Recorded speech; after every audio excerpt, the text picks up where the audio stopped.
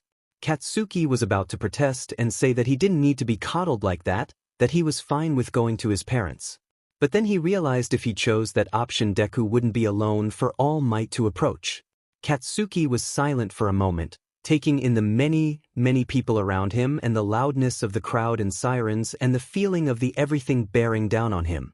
He buried his face into the scarf, now filthy, and he absently hoped that it wasn't torn, focusing on the sturdy fabric. Wanna go home now? Aizawa nodded. Not mom is gonna worry though. Katsuki's quiet voice stopped him as he made to help the boy to his feet. Aizawa sighed and whipped out his phone, swiftly tapping out a brief text. Then he took a gentle but firm hold of Deku's hair, shaking him a little bit. Go straight home, Midoriya. I don't want to hear about you getting involved with anything else until next week at the earliest. Deku gave a weak chuckle, agreeing as Aizawa pulled Katsuki to his feet. Some police officers tried to stop them, wanting to get Katsuki's statement, but Aizawa just flashed his pro-hero license at them and kept walking. It was a good 15-minute walk to Aizawa's home, and his sensei spent the entire time talking on his cell, keeping somebody updated. Yes, he's fine. Physically, they weren't doing anything. And they had the gall to try and chew them out for taking care of the scum themselves? Yes. Of course you would say that, but you weren't there. No, they honestly weren't doing anything. All Might? Yeah, he was there. Showed up right after Kaken was already free. Honestly, I'm not going to trust him alone with my students. Especially next year. Katsuki tugged at his scarf, making it wind tighter and tighter until his sensei would gently loosen it from his neck, so that Katsuki could safely tug at it some more. Sensei? Katsuki asked quietly, looking at the sidewalk. Aizawa's attention was immediately on Katsuki. I was getting ice cream. Do you still want some? Fucking no. That was disgusting. Aizawa watched him for another minute, before turning his attention back to his phone conversation. Yeah, I'm still here. If it wasn't already fucking obvious who he'd been talking to, it would have been when his sensei hung up as they were turning the corner to his house, and there was present Mike waiting anxiously for them by the front gate with the fucking cat. As soon as he saw them, he vaulted over the gate, instead of walking through it like a normal person, and stampeded towards them. Kaken! Katsuki braced for impact. Aizawa released his hand the moment before Katsuki was scooped up and twirled around, spindly arms twining around him and attempting to squeeze his guts out his throat. Are you okay? Are you hurt? Oh, look at you. You're all dirty. I'm gonna get you cleaned up, okay? And then we'll have pancakes. I can make pancakes. I'm sorry, I only know how to make pancakes. Katsuki sighed, laying his head on Mick's shoulder. The loud hero froze, and Katsuki saw Aizawa looking at the two of them with soft eyes. A long hand rubbed his back between his shoulder blades, and the arms tightened and pressed him even more closely to Mike. You're okay? No fucking duh. As Katsuki got changed, dropping his goop-covered clothing into a corner of the room, he listened closely to the two heroes talking in the kitchen. He couldn't make most of it out, just something about him and Deku, of course. He finished as quickly as he could and crept down the hall, closer. His parents haven't even called. Their son was shown on national television, held hostage by a villain that held multiple pro-heroes at bay, and they don't even call? Are they not worried? No text to say, hey, glad you're not dead. I know, Hisashi. What do you want me to do about it? If I try to adopt him now, it will make it harder for him to get into UA, and when he does get into UA I wouldn't be allowed to be his teacher, as per the school regulations. My hands are tied. Besides, they aren't impeding him so I don't care. They aren't just not impeding him. Shoyuta, this is full-on neglect and that baby boy does not deserve to have parents who neglect him. That's a criminal offense. Or have you forgotten? He is fed, Aizawa growled. He is up to date on his shots and medical exams. He has clothing that fits and his education is being seen to by you. Mike cried, and was quickly shushed by Aizawa. You're doing his parents' job. Exactly, you idiot, Aizawa snapped. I'm doing whatever the fuck I want with the kid, and his parents don't give a damn, won't give a damn, and heaven help them if they try to stop me. There's no point in fighting with those two cretins, because this is as of right now the best case scenario. But what if something happens? Mike said, his voice uncommonly low and serious. What if the worst happens and the hospitals won't let us in to see him? What about the school paperwork that needs a parent's signature? What about family day? Kaken deserves to have a family who can be there for him. The kitchen was quiet. Katsuki was about to make himself known, but then Aizawa spoke again. I'm working on it. He paused. What? Was Aizawa going to take him away from his family? No, that couldn't be it. He just said so. What did he mean? Katsuki leaned in closer. Did he want to be taken away? To just live primarily with Aizawa? To be housed, trained, raised by Aizawa? Katsuki felt guilty as he realized he didn't mind the thought. He tried to reason with himself that it was a similar situation to living in the dorms, a nostalgic period in his old life. That's all. Good was all Mike said. Asterisk, asterisk. Asterisk, asterisk. Izuku had gotten permission from his mother to go visit Aizawa and Kaken. It had taken some convincing, as his mother was still tense and wound up from seeing her son in a news report. However, her affection for Katsuki quickly won out. She knew nothing made Kaken feel better like cuddle time. Walking outside after dark held no terror for Izuku. He had his mentor's training as well as a taser in his bag. It also gave him a chance to really digest what had happened that day. And boy, did a whole lot happen that day. The villain attacking him. Meeting All Might. The villain attacking Kaken. Meeting All Might again. Getting offered a quirk. It was unbelievable. Part of Izuku was convinced that it had been a hallucination caused as a side effect of ingesting the villain slime. Yet, in his phone was a new number and a thumbs-up emoji as proof it was real. All Might had decided to make him his successor. He was getting a quirk. Izuku smiled to himself and clenched his fists. He was going to be a hero with Kaken. He'd go to UA with Kaken. He'd be in Aizawa-sensei's class with Kaken. He'd graduate the same time as his friend and participate in all the same activities as his friend, and finally they'd be equals. Izuku wouldn't be useless anymore. He wouldn't be a Deku anymore. He'd work hard to deserve All Might's quirk and Kaken's friendship. He'd do better, he swore it to himself, to his teachers and to his friend. He'd do better. Izuku was beaming when he arrived at Aizawa-sensei's house, fishing into the pocket of his bag for the key he'd been given so long ago. He'd known Aizawa for over 6 years now, Izuku realized with some shock. In just a few years, he'd have known Aizawa for longer than he hadn't. Still smiling, he turned the key in the latch and pushed it open. Midoriya? It's me, sensei. Shitty Deku, you're supposed to be with Nam. She said she was okay, don't worry Kaken. Come on in, buddy. Join the pile. Izuku shucked off his shoes and dropped his back before turning the corner and understanding present Mick's statement. All of them had donned pajamas and were seated in a clump on their couch. Some explosive, violent video game Izuku didn't recognize flashed on the television. Mike and Kaken were both aggressively mashing buttons on their controllers. Aizawa-sensei seemed to be barely participating. In fact, as Izuku got closer, his teacher held the controller out to him and tugged him by the shirt so that he was sitting squished between Aizawa and Mike, who was sitting at the end of the couch. Kaken was sitting with his back against the other arm rest, legs thrown across Aizawa-sensei. As soon as Izuku sat down, his friend plopped his feet on top of his lap as well. Die motherfuckers. You first, buttface. Seriously, Zashi? Kaken, that was mean. That's the point, shithead. There's a lot of people Izuku loves.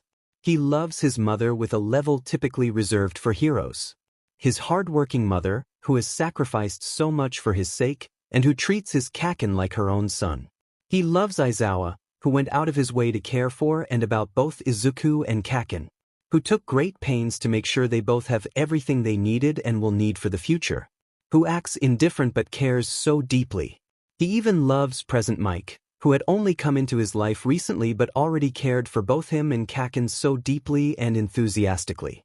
He has a more surface and casual love for a few acquaintances. He even has a sort of love for All Might and the other pro-heroes that straddle the line between respect and adoration. And, of course, he loves Kaken. Nothing more needs to be said about how much he loves his Kaken. It's that love that causes him to be the person he is, the person who works hard like his mother, who tries his best to help people like the heroes, who does his best to observe like Aizawa-sensei, who has started trying to make people comfortable like present Mike, who wants to be strong like Kaken, honest like Kaken. That's what Izuku keeps coming back to about this whole thing. He wants to, out of respect for his new teacher, All Might, keep the secret. Out of love for his mother, he is afraid to tell her about his new arrangement, knowing that she would only worry. Yet he loves his first teacher, Aizawa-sensei, and in some way keeping this secret feels like a betrayal of trust. Aizawa has spent years training him to be a hero without a quirk. And Izuku is so very grateful for that. But now he has a chance to have something he's always wanted. Not just a quirk, but a chance to literally be like All Might, his idol. Even still, doesn't Aizawa deserve to know? But if he told Aizawa, would All Might reconsider? Would All Might take this honor, this opportunity, away from him? And Kaken, he could barely bring himself to think about how hurt Kaken would be when he found out that Izuku was keeping a secret this big from him. Kaken shuffled around in his sleep, snuffling a bit, his brow creased even in sleep, giving him a distinctly disgruntled look. Aizawa-sensei refused to let Kaken wear his scarf to bed, so, instead, the blonde had the sturdy fabric wrapped, bound around both his arms with his hands clutching fistfuls he held near his face. Izuku smiled at him. Aizawa didn't have that big of a house, just 2 rooms, a bathroom, a kitchen with a big table shoved in it, and a living room with their well-loved couch. Ordinarily, the second room used to be Aizawa's study, but over the years it had been slowly transformed. First, it was knickknacks like stuffed toys and children's books and action figures. Then, pictures and posters had started to populate the walls. One of the bookshelves was taken out and replaced with a wardrobe full of boys' clothing. 2 bedrolls now had a home on a little shelf in the corner, though that shelf had long since been filled with shoes and toys and snack wrappers, with the bedrolls permanently spread out in a comfy nest which included soft, gigantic beanbags, stuffed animals, pillows, and 2 sleepy bois. Izuku watched his friend, still lost in thought. There were so many reasons he should tell someone, and really only one reason he shouldn't, his own selfishness. Kaken grumbled, snuffled, and slowly blinked his eyes open. "Ku." Izuku smiled. "Morning, Kaken." Kaken gave a tiny smile, wriggling closer and pressing a dry kiss to the top of Izuku's forehead. Then he shuffled even closer, so that he was all but wrapped around the smaller boy, leeching off of his warmth. "I have a secret," Izuku blurted out. Kaken stilled, then gave a low groan as he sat up, stretching his hands towards the ceiling. His joints cracked along his spine, making Izuku wince, and his quirk gently popped and snapped. He ran his hands through his limp hair a couple times, before poofing it into his trademark spikes with a controlled blast. Izuku couldn't help but smile and sit up as well. "About what?" asked Kaken, though he didn't seem worried all that much. He was probably still half asleep, Izuku thought to himself. "I don't know if I should say," Izuku mumbled, fiddling with his fingers. Kaken reached over and took Izuku's hands, forcing him to stop abusing his fingers. "Is it your secret?" Kaken asked in that simple, blunt way of his. "And not really." Kaken shrugged and pushed Izuku back down onto the nest and flopped on top of him, wrestling a nearby blanket over the both of them. "And just tell," Kaken said around a wide yawn that he released in a huff and a sniffle as his eyes slid shut. Then he was silent and breathing deeply. Izuku breathed in the familiar smell of nitroglycerin and soap. "If you say so, Kaken." What he got in reply might have been a noise of agreement, might have been a muffled curse. Either way, Izuku supposed it didn't really matter. In the morning, Izuku determined, but no. Maybe he should talk to All Might first. He looked over towards the wall, where his phone was plugged in and charging. It was too early to call, wasn't it? The moon still shone through the crack between the window's curtains. Izuku closed his eyes and just focused on the scent and warmth of Kaken, letting it lull him into contentment. Love you, Toeru. Asterisk, asterisk, asterisk, asterisk. If All Might was surprised to be asked to meet with Izuku so soon, he didn't show it. He only asked to be met a certain time and place, which Izuku readily agreed to with shaking fingers. He had 4 hours before he would meet with All Might at a beach, the name of which sounded only vaguely familiar to him. You okay, buddy? Present Mike, dressed in an overlarge shirt and sweatpants, asked him, his hair hanging loose around his neck and shoulders. You look like you didn't sleep at all. The loud hero slid a plate filled with pancakes. Izuku had been eating a lot of pancakes since Present Mike came into their lives, and took it upon himself to liberally drizzle them in syrup. Then he placed a fork in Izuku's hand and guided the utensil to the steaming pile of food. I'm okay, Izuku lied with a tired smile. I guess the villain really freaked me out. All Might kicked his butt, Kaken said, his mouth full and syrup dripping down his chin. Aizawa-sensei sighed and tried to wipe his face with a napkin, but Kaken growled and swatted his hand away, which made Aizawa only more determined.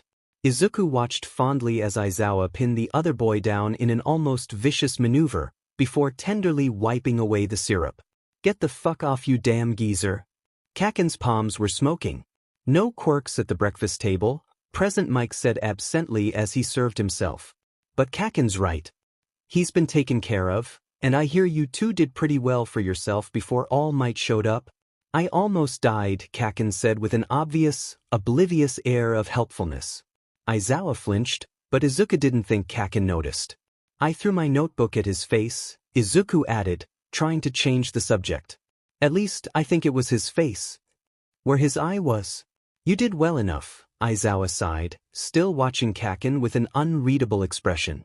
I'll have to think about some new exercises in assessing the villain's weaknesses and abilities. We can go watch some real villains, suggested Kaken, still using that helpful tone that made Izuku wince. I do that sometimes. Heroes are so fucking stupid. Present Mike first bristled, then looked alarmed, though to his credit he seemed to be trying for a nonchalant tone as he cleared his throat and leaned closer to Kaken. You do this often, kitty cat? Yup, Kaken said, unconcerned. I like watching the fights. It gives me ideas. Oh, what kind of ideas? How to kill fuckers better. Aizawa just sighed and ruffled Kaken's hair, sending a pointed look to present Mike over the blonde's head. Oh, Mike said with a stiff smile. That sounds cool. Can you take me with you next time, kitty cat? Kaken shrugged, reaching for the syrup bottle. Can you take me when you fight a villain? No. Present Mike slammed the bottom of the table with his knees, making the plates jump a bit and startling the cat who was stalking their feet, waiting for bacon to be snuck to her. Kaken looked up at him, confused, with a little bit of a pout. I mean, it would depend, kitty. Just imagine if I'm at the radio station, and I get a call near there. I can't take the time to pick you up, because it would give the villain a longer opportunity to hurt people and get away. Oh, Kaken looked appeased. But if I'm with you and you get a call, you'll take me, right? Aizawa was glaring at Mike over Kaken's head, and Present Mike looked like he wanted to hide under the table. Izuku watched in 1 part warmth, 1 part glee, and 1 part sympathy. He decided to rescue the pro-hero. Kaken, think about it. They can't let people know that we're associated with them before we take the entrance exam to UA. People will accuse them of bias, or they'll think we cheated. Kaken's eyes widened. Then you can take Deku, but I won't go. Hey, Kaken. Kaken looked at him blankly. What? You're getting a fucking recommendation, aren't you? People will know you're associated just for that, you moron. Rekri Karirek. Aizawa frowned at the blonde. Are you assuming that you won't be getting one, Kaken? W8. Kitty cat, Present Mike corrected Aizawa. Hell no. Kaken said, passionately. I want to take the real test. I can do it. I can. Kaken glared at the rest of the table defensively. Aizawa held up pacifying hands. Calm down, Kaken, Aizawa said softly. I'm not saying you can't. The point of recommendations isn't just to help the prospective students whose quirks don't match with the exam type. It's also to make it fair to the children with less training or ability. Kaken stuck his bottom lip out, not saying anything. His shoulders slumped, just the tiniest bit, and he looked up at Aizawa, his big ruby eyes peering up at the pro-hero through his lashes and fringe. Izuku saw the exact moment that Aizawa cracked under the pressure. But you can take the exam if you want? Kaken beamed. My cute little kitty cat. Wait. Finally, Izuku managed to get his teacher's attention. I am getting recommended? But I don't have a quirk. Aizawa quirked his eyebrow. You handle yourself just fine without one, he said dismissively. We'll have to decide what tools or weapons you'll be using soon. Aizawa trailed off into thought. Izuku looked at Mike helplessly. What? Mike looked amused. Would you like to take the practical exam as well? Izuku bit his lip and looked down at the table, shrugging. Kaken kicked his knee. Your face looks dumb like that. Izuku snapped his head up and put on a smile. Sorry, Kaken. Kaken looked appeased. If you want, I could push a bunch of people under robots and you could save them. That way you get rescue points and I get death points. I shouldn't have told you about that, Aizawa sighed. Bad kitty. Okay, Kaken. No. Not okay, Kaken. No quirks at the fucking breakfast table. Asterisk, asterisk.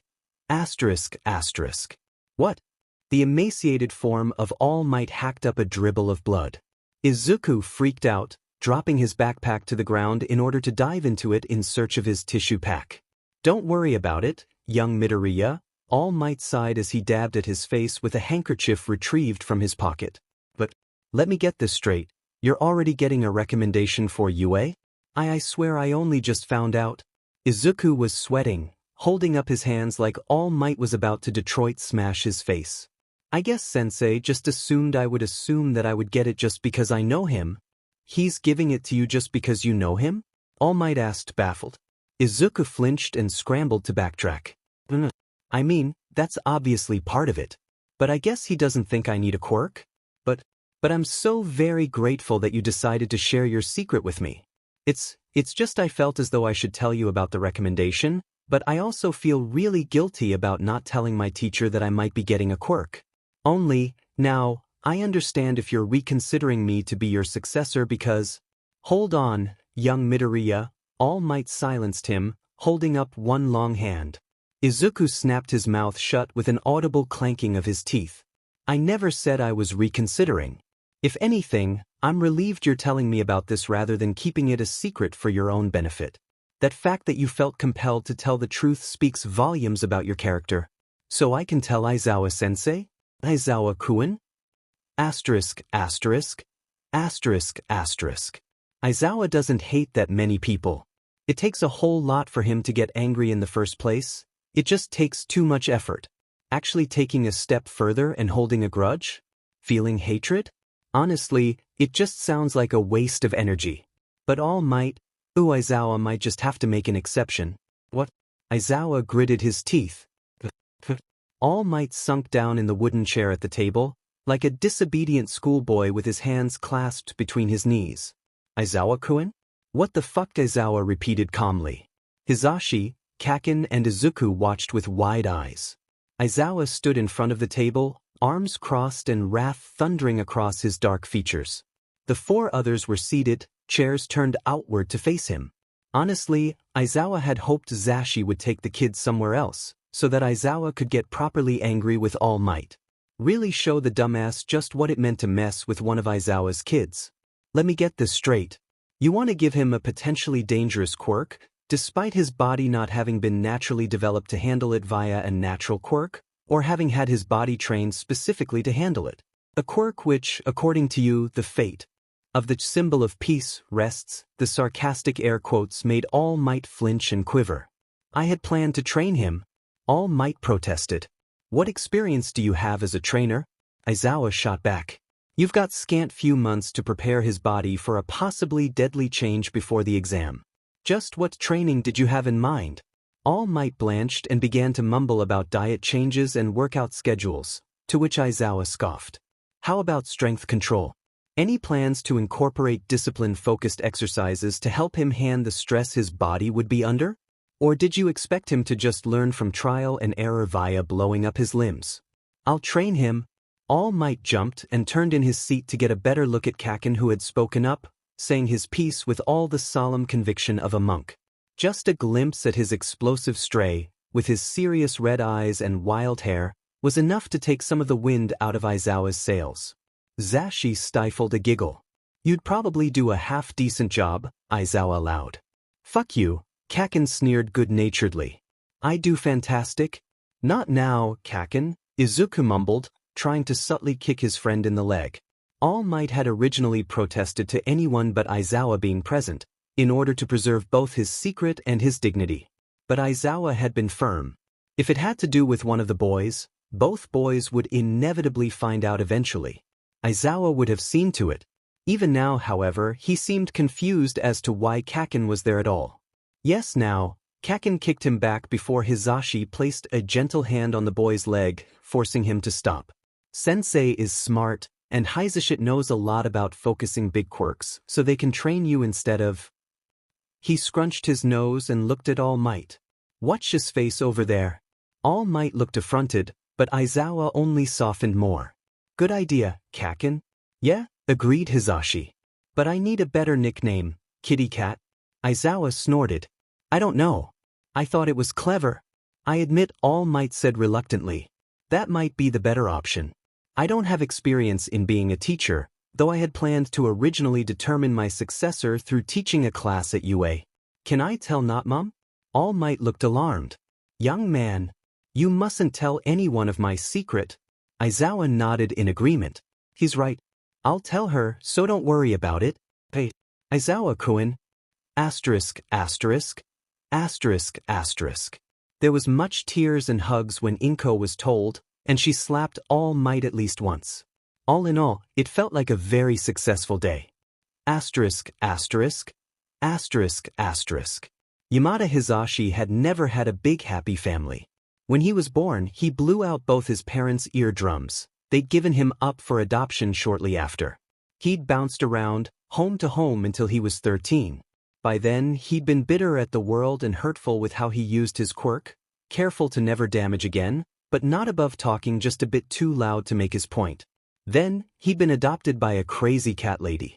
Mrs. What must have been 400 years old, with 10,000 cats forever winding between Hizashi's legs and in and out his open window.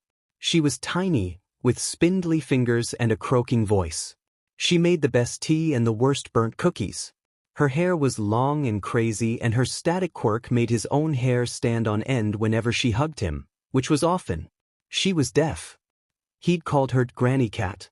When he met Shoyuta, quiet and reserved, he'd brought his new best friend home to her, and she'd mothered him within an inch of his life. She tried to bring their favorite cat into his graduation ceremony from UA. She'd cried proud tears when they got their pro hero licenses. She'd passed on her love of cats and strays to his best friend. She'd taught them more humility and humanity than UA ever could. She died when he was 20. It had just been him and Granny Cat, then it was them and Shoyuta, then it was just him and Shoyuta. But then Shoyuta had seemed to grow distant, and suddenly it was just Hizashi all over again. He understood. He knew that Aizawa didn't know if sweet little Kakin would be able to handle being around someone so loud. When Hizashi first met the boy, Kakin had flinched and consistently stayed on the other side of Shoyuta. But it didn't stay that way long. Somehow, Hizashi had won him over. Hizashi carved time out of his schedule for the boy, and his tiny kitty cat rewarded him with 4 reluctant hugs and cuddle time and the tiniest, cutest smiles. Along with his kitty came Izuku, not quite as volatile or erratic, but just as skittish and shy. The little greenette had such a fantastic, brilliant mind and a protective streak a mile long. 2 precious, precious boys. Hizashi watched Shoyuta moved around his kitchen, angrily muttering to himself and chopping up vegetables for their dinner. Shuta's hair was pulled back in a messy tail, and his brow was furrowed deeply. The reveal that All Might had taken an interest in Izuku had shaken his friend. Hizashi knew that, on some level, Shoyuta took it as a personal insult to all the hours he'd put into training their younger boy. On the other hand, There was a very real fear that Izuku accepting this quirk might paint a bright red target onto the kid's back.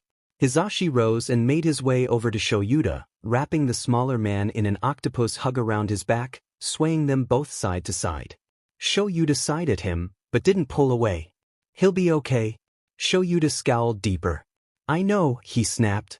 "Yagi's insane if he thinks I'm going to let him be alone with either of them." Hisashi snorted and rested his chin on Aizawa's shoulder, watching him prepare the food.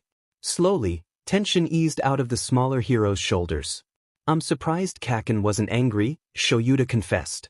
"I was expecting him to lash out, either out of jealousy or possessiveness." "Yeah," Hisashi agreed, frowning. "You don't think he's bottling things up again?" Shoyuta stiffened, immediately, at the sudden reminder of how low Kaken had gotten without them having noticed. I don't know." Shoyuta put down the knife and hung his head, putting his face in his hands. Hisashi turned him around and squeezed him tightly. "Let go," Shoyuta growled, even as he turned his face into the crook of Hisashi's neck, fisting the back of his shirt. "Never." Hisashi smiled lightly. "When they get back from Inko's, I'll see if Kitty Cat wants to go to the zoo again or something. We gotta decide on a kick-ass nickname for me." "Why do you get one?" Hisashi spluttered, shoving his friend away, who was chuckling. "Because I don't have one." "He calls you sensei?" "Because I'm his teacher, idiot." "Inko's mom." "She's not his mom." "And Izuku is Deku?" "That's an insult." "It really isn't," Hisashi hummed. "I'm the only one without a nickname. I need something good. Something flashy. Something me." "He calls you Hisashit?" "Got that from you, jerk?" Asterisk, asterisk. Asterisk, asterisk. Katsuki didn't mind sacrificing some of his training time for Deku to have longer with Aizawa-sensei. He was fully aware that the kid would need all the training he could get in order to pass his exam. Deku even decided to take it.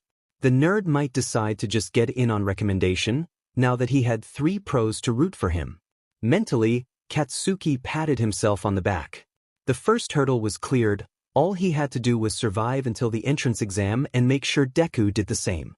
"Oh, look at that kitty cat." Mike pointed at a bright blue butterfly that was flitting over the faces of some flowers growing by the sidewalk. "Ha, that rhymed." Katsuki rolled his eyes, but allowed the pro to take hold of his hand. Katsuki was honestly confused by Mike's behavior. In his past life, while present Mike had been friendly, enthusiastic even, he'd never been like this. Never been this close. It had been a surprise, the day that Mike had waltzed into his sensei's home like he owned the place, but it had been an even bigger surprise when the loudmouth decided to make a habit of it. At first, Katsuki assumed that he was just being tolerated because apparently Mike was sensei's best and oldest friend, his Deku. But then present Mike had decided to start taking Katsuki places, just the two of them. At first, it was honestly kind of creepy. But then, Mike had taken Katsuki to his house for a movie night, despite it being relatively early afternoon at the time. It was a sad. Aizawa-sensei's house had papers from his work scattered everywhere. Socks were randomly scattered about, partially from the occupants habitually leaving them places and partially from the cat picking them up and carrying them around, meowing loudly like she just caught a mouse. Books were left on tables and dishes were left in the sink. Pictures of Katsuki and Deku and Mike and Aizawa were all over the walls. Planters and pots with dying, cat-chewed flowers sat in window baskets. Snug blankets were draped over the back of nearly every couch and chair. Nick's house was empty. Sure, there was a nice couch and a nice coffee table and a clean kitchen and a polished, wood dining table. But the walls were bare of pictures. The shelves seemed almost too neat. The refrigerator had almost nothing in it, except an unopened half-gallon of milk and some fruit which had been obviously bought just for Katsuki. It felt cold and unlived in. It was then that Katsuki felt an alien feeling of empathy. Mike was lonely. Even though he had his best friend right there with him, mostly available. Even though he was popular. Even though he was surrounded at both his workplaces. Katsuki knew what that kind of lonely felt like. "Why the fuck do you call me that?" Katsuki asked, curiously. Mike smiled down at him. "Because you're my kitty cat and I love you." Katsuki gave him a measured look. His face was smiling brightly, but there was uncertainty in his eyes. Mike said that so easily, to everyone. Aizawa, Katsuki, Izuku, Inko, his coworkers and friends. If it were anyone else, the words might feel empty. But Katsuki just knew, in his gut, that Mike meant it 100% every single time. It made him feel awkward. There were exactly 2 people he felt comfortable just whipping those words out for, and only one of them even knew he existed at the moment. He knew Aizawa loved him in the way you can't help but love pathetic things you're stuck with, like their cat. He loved Aizawa, but he'd never say that. It just wasn't who he is. He didn't really love Mike either. But he appreciated him. He understood him. He sympathizes with him. Though, maybe one day if the moron stuck around. The best he could do was sneer at his dumb face and squeeze his hand. The idiot had been bugging him for a nickname. Motormouth? Loudmouth?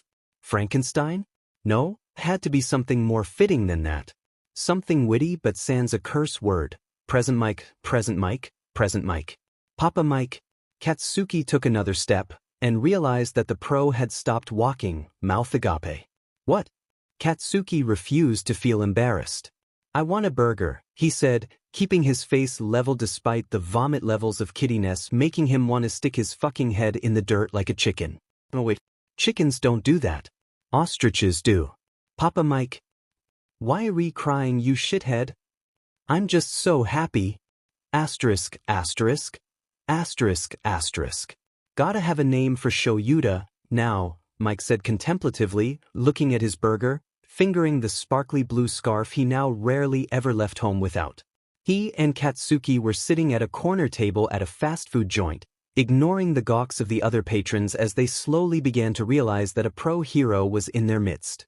A few people took out their phone cameras to subtly take pictures. Fucking fine. Hisashi watched his kitty demolish the burger with something like pride glowing in his chest. Must protect this child. He smiled. Asterisk, asterisk, asterisk, asterisk. Aizawa was exhausted. He'd been awake for nearly 4 days at this point, save for a few catnaps he'd managed to snag here and there. He'd been breaking his back trying to ensure that Izuku wouldn't blow his own head off the first time he used All Might's quirk, going over every video on every file of All Might using his quirk to get a better understanding of it. The moron couldn't give him a satisfying explanation of how it worked. And training the boy to be able to handle the excess energy he would eventually be forced to hold within his own body. All this on top of managing his class full of wannabes and keeping his nightly patrol route crime-free. He was exhausted. Even still, he forced himself to rise from his bed a meager hour after laying down in the first place, and wrangle his worn body into his tiny kitchen. Izuku and Kaken had both slept at his place the night before. Inko wanted to take the 2 of them on a holiday for a couple of days, out of town. Aizawa busied himself making breakfast as well as packable food for them to take along. He knew Inko probably had everything covered, but a tiny niggling feeling of guilt was worming around in his chest. He couldn't just hand them over with nothing. It'd just be a couple of days. Izuku could use the time to rest his body, and Kaken always benefited from Inko's mothering. They'd be fine. Aizawa would be fine. As he was plating up the servings, he heard the telltale muffled boom of Kaken doing his hair. It made him smile. Morning, sensei, Izuku said, wandering into the kitchen in bare feet and rumpled sleep clothes. Make sure you get dressed before your mother gets here, Shoyuta told him sternly, setting an omelet in front of the boy before attempting to smooth out the child's impressive bedhead. Yes, sir. I want pancakes. Aizawa rolled his eyes as Kaken bounded in. His stray was wearing his outfit for the day already, but that was only due to the fact that the brat had slept in it the night before. Aizawa reached towards him to help the boy properly wind his scarf around his neck. Hisashi isn't here today? Izuku giggled quietly, quickly shoveling a mouthful of egg into his face to stifle the noise. Aizawa rubbed his head to silently tell the greenette that he didn't mind, before turning back to the stove to retrieve Kaken's plate. Hisashi had been excited when, a few days ago, Kaken had seemingly out of the blue decided to start calling him Papa Mike. If Aizawa was honest with himself, which he wouldn't be, he might acknowledge that he felt a little stung that Hisashi, who'd only been around for a few months, had gotten to claim that name. Eat what you're given, Kaken. Make me. In response, Aizawa picked up Kaken around the waist, ignoring his protests and flailing legs, and sat down with Kaken on his lap. Then, amid Kaken's struggles and Izuku's laughter, Aizawa picked up Kaken's loaded fork. "Here comes the airplane," Aizawa drawled, completely deadpan. Kaken stopped struggling, and sent Aizawa a decidedly unimpressed look.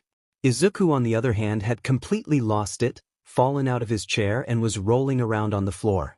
The door slammed open. "Good morning, my listeners. Save me, Papa Mike," Kaken drawled. As he always did upon Kaken using that nickname, Mike glowed and struck a heroic pose. "Unhand him, villain." Then he paused and looked down at the floor. "Who broke Izuku?" "I'm gonna pee," came his answering wail. Somehow, breakfast managed to be eaten and cleaned up before Inko arrived bearing a gift of homemade baked goods for Hizashi and Aizawa and doling out hugs and kisses like she hadn't seen them all for years. "Izuku," she scolded after giving him a hug. "Why aren't you dressed?"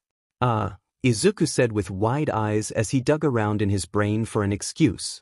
A second later he was off to his and Kaken's room to get changed.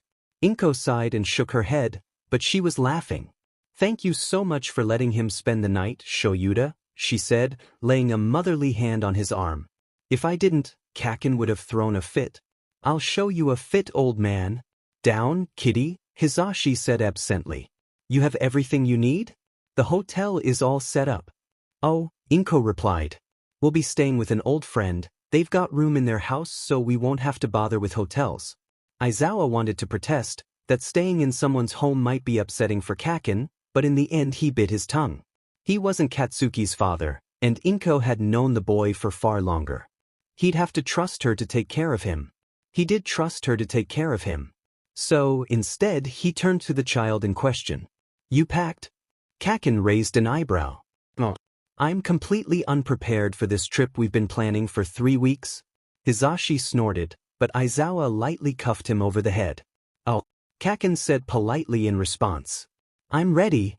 Izuku came back into the room, a wrinkled t-shirt and jeans hastily thrown on, both his and Kaken's bags in his hands. Inko beamed and clapped her hands together. "What then? I guess we'll be off." Aizawa nodded, retrieving the baggies he'd packed from the table and awkwardly handing them to Inko. "Right. Call if you need anything." Inko sent him a warm smile. "Thank you, Shoyuta," she said with a sincerity only a Midoriya could manage. She gave his unshaven cheek a dry peck, before doing the same to Hizashi and beckoning the boys to follow her as she walked out the door. Cue the tiny humans launching themselves at his waist. "Bye, Sensei," Izuku said into his shirt before moving on to Hizashi. Aizawa watched as his best friend wrapped his arms around Izuku's shoulders, swaying this way and that, matching beaming grins on both their faces. Then, Aizawa turned his attention to Kaken, who was still clinging to his waist. "You good?" "Fine." Kaken stepped back and accepted the hug Hizashi offered as Izuku stepped back, waving goodbye and skipping off after his mother. "Bye, Papa Mike." "Bye, kitty cat." A pang sliced though Aizawa, but it was fine. "You better fucking call, Dadzawa." Then he was gone. Aizawa blinked. "What?" "Oh, that's so cool."